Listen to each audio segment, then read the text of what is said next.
நெல்லையில் தேவர் ஜெயந்தி விழாவில் பங்கேற்க வாகனங்களில் சென்றபோது அத்துமீறி கையில் அரிவாள் உள்ளிட்ட ஆயுதங்களுடன் சென்றதாக 3 வழக்குகளை பதிவு செய்திருக்கும் போலீசார் அவர்களில் ஒருவரை கைது செய்திருக்கிறார்கள். 10க்கும் மேற்பட்ட வாகனங்களும் பறிமுதல் செய்யப்பட்டிருக்கின்றன.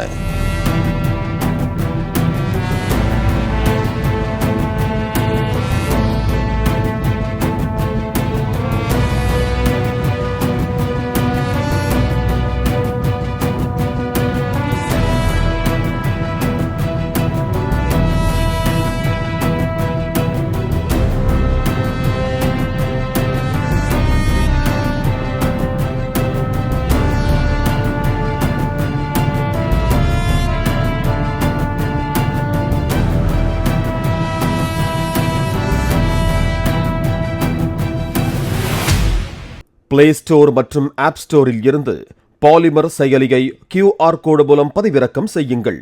செய்திகளை உடனுக்குடன் பெறுங்கள்.